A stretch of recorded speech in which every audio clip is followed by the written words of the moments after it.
Para analizar todo esto y la realidad económica, saludamos a Rodolfo Pablo Trever, analista económico. Rodo, querido, buen lunes, ¿cómo estás? Buen lunes, buen comienzo de semana, Lucas. Buen día a todos ahí en la radiográfica. Bueno, estaba viendo el aumento de impuestos que plantea Kicillof, por ejemplo, patentes, se hablan de aumentos hasta el 288%. Si uno viene a la ciudad de Buenos Aires, son iguales o mayores los aumentos de impuestos, pero aquí claramente están direccionando los cañones hacia Axel Kicillof. ¿Cómo lo estás viendo, Rodo? Ahora en instantes va a estar hablando el gobernador de la provincia de Buenos Aires. Esta rebelión fiscal, hay que recordar, recién Milei hablaba de la 125, ya son varias veces que llaman a no pagar impuestos o no pagar retenciones a los productores. No es la primera vez, ¿no? Sí, aparte en el marco, no con una intención y una convicción muy fuerte de defender al gobierno de Axel Kicillof, sino solamente con el hecho de remarcar la verdad. La realidad es que, como venimos hablando en las últimas charlas que tenemos, el gobierno de Javier Milei inventa una realidad que no existe, hace denuncias sobre cosas que realmente pasan, pero a su vez lo que hace es todo lo contrario a lo que dice. O sea, él hace cosas mucho más brutales que las cosas que denuncia, y en el mismo sentido. En este caso, el gobierno de Javier Milei ha sido el que más impuestos subió. Sí, tengo que hacer un análisis estadístico de la historia argentina, pero en pocos meses, en poco más de 2 meses de gobierno, o 3 meses, yo creo que ha sido el gobierno en ese plazo que más impuestos ha subido en la historia desde la vuelta a la democracia. Pensemos que restituyó el 21% del IVA a los alimentos, que llevó ya por segunda vez una discusión a comisiones para volver a instalar el impuesto al trabajo, que es el impuesto más grande que se puede marcar, que es mucho más grande que cualquier impuesto inmobiliario y rural. Y por otro lado, redujo las asignaciones indirectas al salario de los argentinos, que son los subsidios a los servicios públicos, que es el paralelo a aumentar los impuestos. Es igual a aumentar un impuesto o quitar un subsidio indirecto al salario del argentino, con el tema de energía, transporte y todo lo que es servicios públicos. Por lo tanto, si uno suma los impuestos que ha restituido el gobierno de Javier Milei más la porción de salario indirecto que ha dejado de recibir el argentino, podemos llegar al número de que el gobierno de Javier Milei es el que más aumentó impuestos en las últimas, por lo menos de la vuelta a la democracia, en tan poco tiempo, solo en 3 meses de gobierno. En paralelo con que se da esta realidad de que el gobierno de Javier Milei es ajustador, aumenta impuestos, es recontra restrictivo de la economía de la familia argentina, que es recontra, como él mismo dice, expropiador de la primera propiedad privada que tiene la familia, que es el ingreso. Al mismo tiempo denuncia que el gobierno de la provincia de Buenos Aires está haciendo eso mismo. Este marco de absurdo, este marco de total fantasía en la que habla Milei y el gobierno de Javier Milei, Expert y todos sus voceros, solo se puede dar en el contexto de una cobertura mediática y en el contexto de una fantasía generada por redes sociales que es total. Estamos viviendo en una Argentina de fantasía, de una fantasía liberal que solamente está al servicio de saquearnos, ¿no? No tiene ningún objetivo más que reducir el poder adquisitivo del argentino para que aumente la capacidad de extracción de riquezas de parte de los grupos transnacionales, porque otro sentido no se le encuentra a estas mentiras, a estos absurdos y a este aparato de consolidación de esas mentiras como realidades que se está llevando adelante.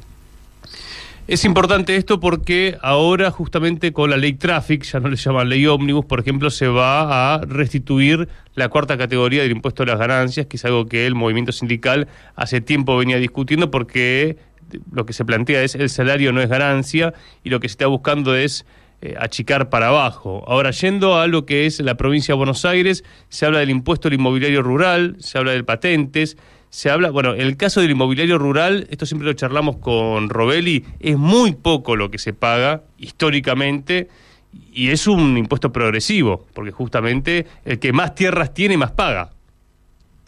Exacto, y aparte es muy bueno que pongas en la misma oración el impuesto al trabajo, que mal denominan impuesto a la ganancia, con el impuesto rural, porque si uno está aplicado a un terrateniente que gana, que en su mayor parte, no la totalidad, pero vive de renta, y es progresivo, y el otro está aplicado al salario del trabajador, que reduce la capacidad de consumo y por lo tanto es restrictivo, recesivo en cuanto a la economía nacional.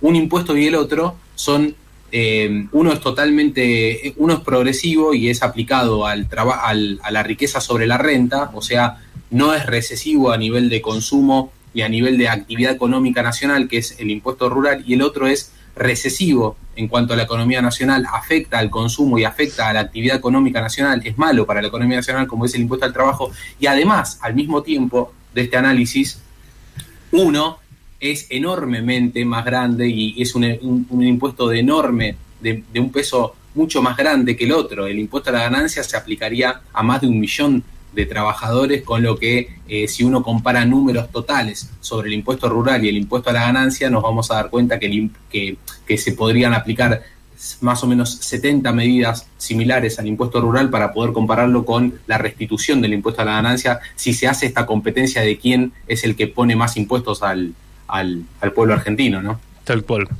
Ahora, Rodo, con respecto a el significado de esta rebelión fiscal que plantea Spert, que apoya a Milei, hay una representación de sectores económicos, ¿no? Porque lo que también estamos viendo es un gobierno que está cuestionando, por ejemplo, a los supermercadistas, que está cuestionando a los industriales, y lo que dice es: abrimos la importación de alimentos como para bajar la inflación. ¿Es un gobierno que está claramente alineado con los grupos financieros internacionales? Así es. Primero hay una cuestión de intereses particulares, ¿no? Porque Spert es un hombre que vive de renta por alquileres de tierras, por lo tanto es un hombre que vive de rentas y no quieren que le toquen su negocio, y habla en representación de la casta de argentinos que vive de renta, ¿no? Que está en contra del trabajo nacional, y Spert es un símbolo de eso. Spert es el símbolo del parásito que vive de renta especulativa, tanto en las finanzas como con la tierra. Spert es el perfecto símbolo argentino del parásito de la economía. Es el sujeto, digamos, el sujeto económico, para no se malentienda, el sujeto económico a exterminar de la Argentina, el parásito que vive de renta tanto con la tierra como de la especulación financiera. Es lo peor que le puede suceder a la Argentina, los sujetos como Milei, como Spert. Primero eso. Y después hay claramente una profundización de la reprimarización de la Argentina. Otrora, años atrás, cuando la UIA quería vivir y vivía de buena manera y obtenía ganancias abultadas por ser un socio secundario, terciario, indirecto de los grupos transnacionales, porque vendían sus productos acá, porque tenían conservado un pequeño extracto del mercado interno para negociar, la UIA siempre traccionó a favor de estos grupos. Y ahora se están dando cuenta, también esos parásitos, se están dando cuenta que esa posición histórica que han tomado a favor de los grupos transnacionales les está jugando en contra. Claro. Porque en este nuevo proceso de reprimarización de la economía, hasta ellos están de más. Ya no existe lugar para industriales en el proyecto de Argentina Colonia que proponen los grupos transnacionales en el gobierno de Milei.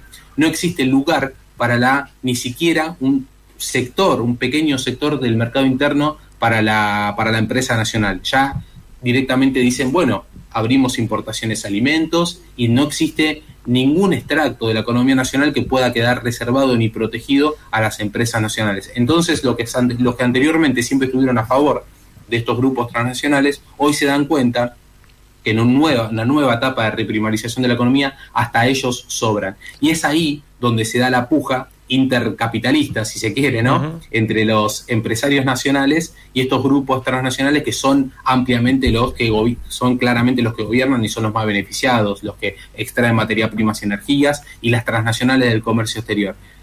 Y ahí te invito a abrir un paréntesis. ¿Por qué? Porque las transnacionales del comercio exterior, al mismo tiempo que impulsan este modelo de Argentina extractivista, dicen, bueno, pero nosotros tenemos un tipo de cambio ya estancado hace tantos meses, la emisión monetaria siguió subiendo, por lo tanto debería haber una nueva devaluación pronto. Y ahí se abre un conflicto dentro del grupo que está dominando hoy en día los hilos de la política nacional, entre los que quieren una devaluación y los que quieren mantener la paz social, si se quiere, esta paz social de cementerio, digamos, porque la economía argentina está muerta, mantener la paz social para que las leyes puedan salir y poder llevar adelante su saqueo de forma legal, si se quiere. Es interesante esta contradicción, ¿no? Porque por un lado está BlackRock, ¿no?, como grupo financiero internacional, y por otro lado está, por decirlo, Arcor, Molinos Río de la Plata, que forman precios, ¿no? Es decir, lo que dice Caputo, que en Estados Unidos está más barato el mismo alimento en dólares que el que produce la Argentina, es cierto. Ahora, ellos lo dicen como una manera de plantearle menos tasa de ganancia a grupos que siempre han formado precios y se respaldan en BlackRock, ¿no? Es una contradicción que hay que poder explicar, que es compleja, pero que ¿cómo la resuelven ellos? Importando alimentos. Es decir, le dan más facilidades al que importa alimentos que al que produce en el país. ¿Y esto en qué terminan? Despidos. Entonces estamos en una trampa también, ¿no?, como laburantes, porque, por ejemplo, aparecen algunos referentes desde el peronismo que dicen hay que tener de aliados a Clarín, a Molinos Río de la Plata, a Arcor, para poder confrontar con este gobierno. Es un momento complejo en ese sentido. Sí, es un momento complejo. Primero hay que pensar, ¿por qué el alimento importado estaría más barato que el argentino?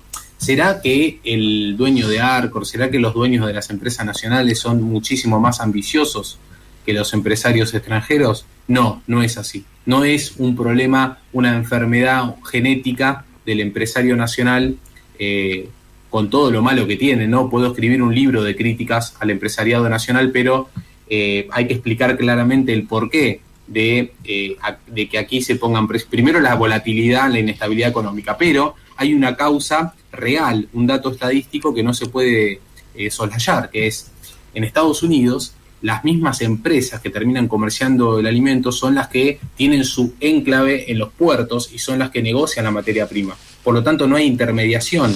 La cadena de suministros, desde la logística, la compra al extranjero, la compra al origen, si se compra algo dentro de los Estados Unidos, con la venta al producto final, tiene a lo sumo un intermediario que es el último comerciante. Pero no hay muchos eslabones en la cadena. Y puedo decir Estados Unidos como puedo decir cualquier país de la Unión Europea y muchos países de Asia, y esto sucede porque hay una protección de los estados nacionales sobre el comercio exterior. Los estados nacionales en ninguno de los países desarrollados han sacado sus pies del comercio exterior, por lo tanto son ellos los que administran y no es una empresa transnacional. Acá Arcor le compra la mercadería que termina produciendo como alimento a una transnacional, a Cargill, a un acopiador transnacional del comercio exterior, y eso produce que se multipliquen los intermediarios en la cadena de comercialización y llegue el producto a la mesa del consumidor extremadamente más caro. Por ejemplo, Rodo, la harina, ¿no? Digamos, un elemento tan esencial como la harina. Claro, la harina, si hablamos de harina de trigo, el trigo es el que se vende al acopiador transnacional. Arcor compra ese trigo y luego lo procesa. En esa intermediación donde ya sumaste dos pasos innecesarios por ausencia del Estado, por extremo liberalismo, la causa principal es el extremo liberalismo. La ausencia del Estado hace que las corporaciones transnacionales dominen la economía como quieren, claro. Entonces acopian la totalidad de la producción por su poder monopólico del dinero, y hacen que el precio al consumidor por aumento de intermediarios llegue mucho más caro, por el tema y ahí hay otra mentira grande como una casa que se está divulgando en estos días, que es el argentino termina pagando en su mesa un 50% de impuestos del precio del producto que está consumiendo. Pero claro, no te explican que se da por esta cadena de intermediaciones que el propio libre mercado permite, porque si no existiera esta cadena de intermediaciones, si fuera el Estado el que acopia y el productor, el empresario nacional productor, el que compra y vende, no habría todos esos impuestos, porque los impuestos aumentan por esta cadena de intermediación, porque se va cobrando impuesto por transacción, y al haber 6 transacciones en el mismo producto, hasta llegar a la mesa se cobra 6 veces impuestos. El problema no es el impuesto, el problema es el liberalismo de la economía argentina, la extranjerización, el libre mercado, la falta de Estado en la regulación de la producción económica nacional. Muy bueno, Rodo, te mandamos un fuerte abrazo, buen arranque de semana y estamos en contacto, amigo. Un abrazo para ustedes.